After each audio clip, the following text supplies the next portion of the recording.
In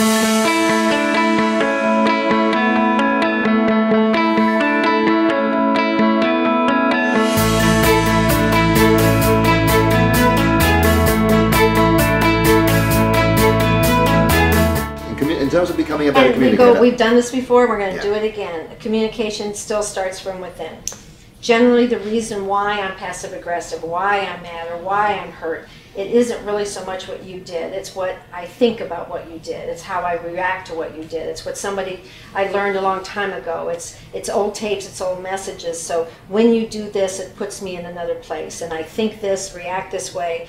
And so a lot of it just starts from with here.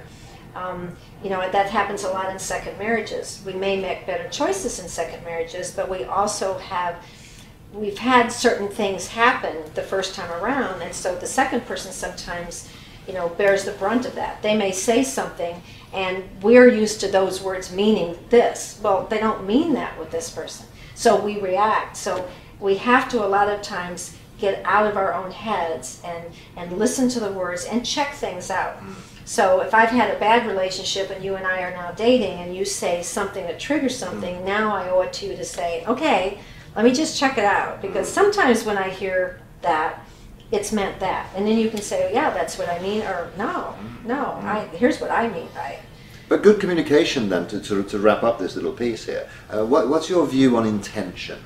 Because for me, good communication happens when there's an intention to communicate rather than playing a game. Well, and playing a game is an intention. They're very intentional. Indeed, yeah. They know what they're doing, and they're doing it in a very backwards way. But you're right. I mean, good communication, what is your long-term goal?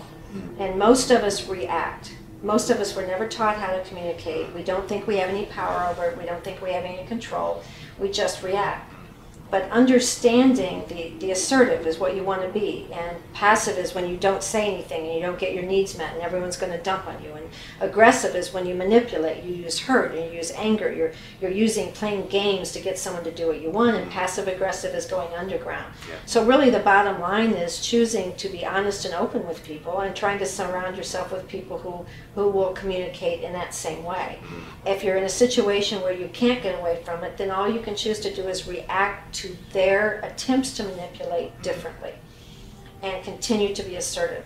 Because when people are around assertive people, it's such a peaceful place to be. It's such a calming place to be that often when we stop reacting and they hear us, they sometimes will back away a little bit and talk a little more assertively, talk a little more respectfully.